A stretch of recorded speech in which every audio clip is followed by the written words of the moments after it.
Praise the Lord. सबको जय मसीह की।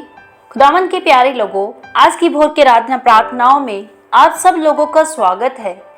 परमेश्वर पिता का धन्यवाद करते हैं जिन्होंने आज का हमें खूबसूरत नया दिन दिया, और मैं विश्वास करती हूँ कि आप सब परमेश्वर पिता के सामर्थी हाथों में आनंदित और आशीषित हैं। हालेलुया।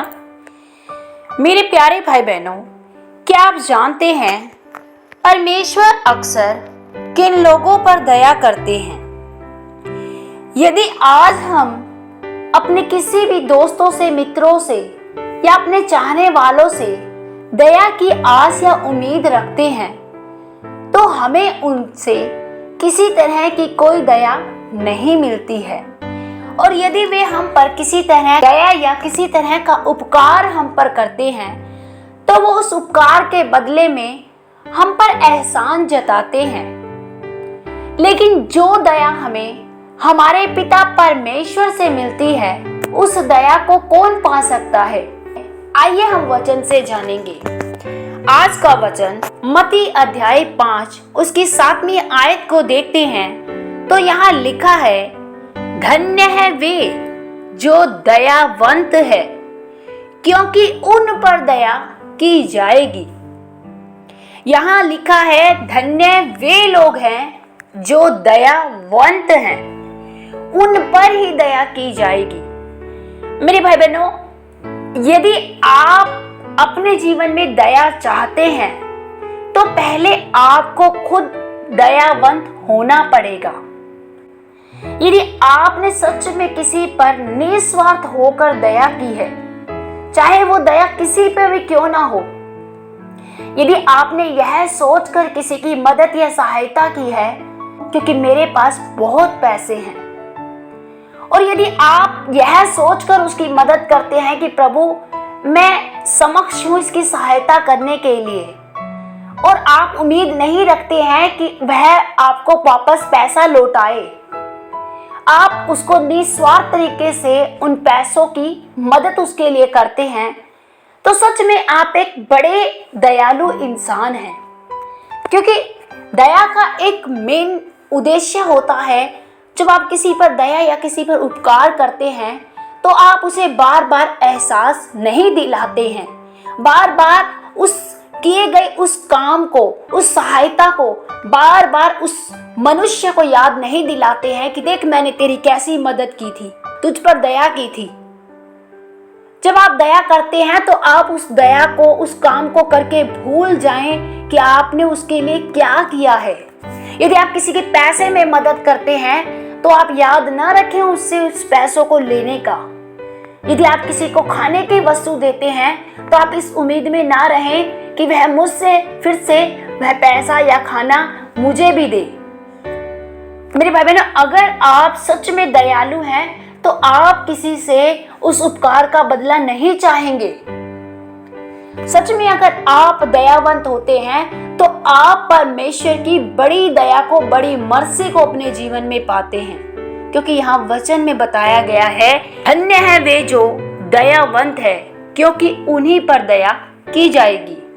किन पर? जो खुद भी दयालु हैं, जो खुद भी दूसरों पर कृपालु हैं, जो किसी की आस और उम्मीद को पूरा करते हैं निस्वार्थ मन से, और कुछ भी इच्छा नहीं रखते हैं कि ये मेरे जीवन में उस उपकार का बदला मुझे उपकार के रूप में देगी। आप जानते हैं, अगर आज हम परिवारों में देखते हैं, देवरानी जेठानी के रिश्ते को भी देखते हैं, तो यदि जेठानी अपनी देवरानी के जीवन में कुछ अच्छा काम करती है या उसकी मदद या सहायता करती है या किसी तरह से भी उस पर उपकार करती है या दया करती है, तो वह बदले में चाहती है कि यह भी मेरे ऊपर क्या करे, उपकार करे।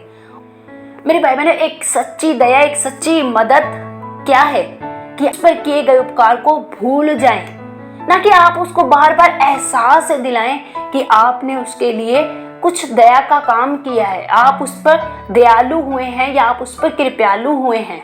लेकिन आज तो लोग दया के उद्देश्य को ही अलग ले जाते हैं। यह बातें ऑफिस में काम करने वाले दो कर्मचारियों के बीच में भी हो सकती है या भाई बंधुओं के बीच में भी हो सकती है। तमाम उन लोगों के बीच में भी ये बातें होती हैं जो अपने आप को दयावंत दिखाते हैं, लेकिन अपने आप को जताते हैं कि हमने तुम पर उपकार किया है। मेरे भाई बहनों, ये तो संसारिक दया है, ये तो संसारिक दयालु लोग हैं। लेकिन कुछ तो आत्मिक दयालु लोग भी हैं जो अपने आप को आत्मिक दयालु दिखाते हैं, लेकिन उनके अंदर दया की भावना नहीं होती है।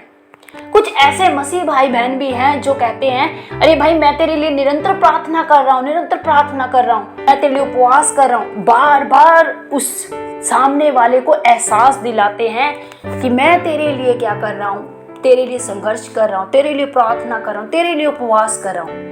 मेरे भाई बहन, यदि आप सच में किसी के लिए आत्मिक रूप से उस पर दया करना चाहते हैं या उस पर कृपालु होना चाहते हैं, तो आपको बार बार उसको बोलने की जरूरत नहीं पड़ती है।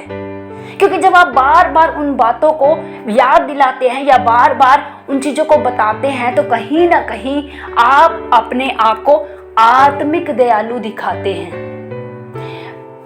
देखिए, बाइबल हमें कहती है कि तुम दयावंत रहो ताकि तुम पर दया की जाए, लेकिन ये नहीं कहती बाइबल कि तुम अपनी उस गए कामों को बार बार याद दिलाओ। नहीं, बाइबल में जब हम मूसा को देखते हैं तो मूसा अपने तमाम इजरायली भाइयों के प्रति दया का भाव रखता था। वह इजरायलियों के किए गए कोई भी गलत व्यवहार के प्रति कभी भी नहीं बोलता था, कभी भी नहीं उनको किसी भी प्रकार से परमेश्वर के पास कोई शिकायत नहीं करता था। मूसा अपने सारे उन भाइयों के प्रति दया का भाव रखता था, क्योंकि जब इजरायली मूसा के प्रति बार बार कुड़कुड़ाते थे, बुड़बुड़ाते थे कि मूसा ऐसा है, मूसा हमें ऐसे ले आया, हमें मारने के लिए जंगल में लेकर आया है, मूसा हमारे पास ये नहीं है, वो नहीं है, वो हर वक्त मूसा पर बार बार कुड़कुड़ाते थे। लेकिन मूसा का मन उनके प्रति हमेशा से दयालु रहता था। मूसा हमेशा से ही उनके प्रति कृपालु स्वभाव रखता था, और इसीलिए वह परमेश्वर से बार बार विनती और प्रार्थना करता था कि परमेश्वर तू इन इजरायलियों को क्षमा कर दे, इनकी गलतियों को माफ कर दे, क्योंकि उसके अंदर परमेश्वर की दया थी, क्योंकि उसने अपने आप को क्या किया, दयावंत किया। जब आप किसी पर दयावंत होते हैं तो परमेश्वर की दया को आप पाते हैं। जब आप निरंतर किसी के प्रति दयावंत होते हैं निस्वार्थ मन से, तो आपके ऊपर भी परमेश्वर की दया बेशुमार रीति से आती है। हालेलुया। जैसे परमेश्वर ने मूसा पर हर दिन अपनी दया को मूसा पर बनाए रखा, इसी तरह परमेश्वर आप पर भी अपनी दया बनाए रखता है जब आप दयावंत होते हैं। हालेलुया। आइए हम छोटी सी आराधना करेंगे, उसके बाद हम प्रार्थना करते हैं। आज का दिन यहोवा ने बनाया है, हम इसमें आनंदित हो, आनंदित हो। आज का दिन यहोवा ने बनाया है, हम इसमें आनंदित हो, आनंदित हो। प्रभु को महिमा मिले, चाहे हो मेरा बेईमान। प्रभु को महिमा मिले, चाहे हो मेरा बेईमान। वो बड़े मैं घटूं, रहे उसी का ध्यान, क्योंकि आज का दिन यहोवा ने बनाया है, हम इसमें आनंदित हो, आनंदित हो। Hallelujah. Thank you Jesus, thank you Lord, thank you, thank you, thank you mighty God Jesus. पिता आपका धन्यवाद करते हैं, राजाओं के राजा, अद्भुत आश्चर्य से भरे पिता परमेश्वर, आपका धन्यवाद हो प्यारे प्रभु जी, आज के सुंदर दिन के लिए आपका धन्यवाद करते हैं। खुदा बाप, अपने सारे भाई बहनों को आपके सामर्थी हाथों में सौंपती हूँ प्यारे प्रभु जी, जो मुझसे दूर हैं लेकिन आपके बहुत नजदीक हैं प्यारे प्रभु। खुदावन, आपका आत्मा जिनसे गलबात करे प्रभु जी, आपका आत्मा जिन्हें छुड़ाए प्रभु, आशीष और बरकतों को दे प्यारे प्रभु जी, आज जितने भी मेरे भाई या बहन प्रभु जो अपने जीवन में आपकी बड़ी मर्सी को चाहते हैं, आपकी बड़ी दया को चाहते हैं प्रभु, तो होने दे प्रभु ये अपने आप को आपकी इच्छाओं के अनुसार दयावंत बनाने पाए प्यारे प्रभु जी। ये जिस किसी पर भी दया करते हैं प्रभु, या जिस किसी पर भी कृपालु होते हैं प्रभु, तो उस किए गए कामों का बदला ये ना लेने वाले बने प्रभु, ये दूसरों पर दयावंत बनने पाए प्रभु, ऐसा अनुग्रह कीजिए प्यारे प्रभु।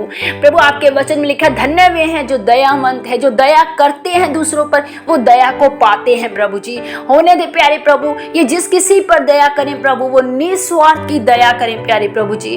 किसी तरह से प्रभु उस दया का भाव अपने जीवन में ना लेने वाले बने प्रभु जी। खुदावंद ऐसा अनुग्रह कीजिए, इनके जीवन पर आशीष और बरकत दीजिए प्रभु। आपकी बड़ी दया को, आपकी बड़ी मर्सी को मांगती हूँ, इनके जीवन में, इनके सेहत, इनके बच्चों के जीवन पर प्रभु, इनके घर परिवार पर मैं प्रभु तेरी बड़ी दया को मांगती हूँ। खुदावंद होने दे प्यारे प्रभु, ये तेरी बड़ी आशीष और बरकत को पाए प्रभु जी। सब तरह की बीमारी से छूट जाए यीशु के नाम से। सारी रोग बीमारी, गंदी बद्र, दुष्ट आत्माएं, अशुद्ध गंदी दुष्ट आत्माएं, अशुद्ध आत्मा ने छोड़कर चली जाए यीशु के नाम से। ओ रिबा शिखंदरा बरा बरा रेबे शिखिल रबला खुंदुरी अंदरी बरी बरी बरी बा। Oh thank you my lord Jesus. प्रभु तूने छू ले प्रभु सब तरह की दुष्ट आत्मा इनके घरों से, इनके परिवारों से, इनके जीवनों से, ओ हर रोग बीमारी का आत्मा इनके जीवनों से बाय फायर आउट हो यीशु के नाम से।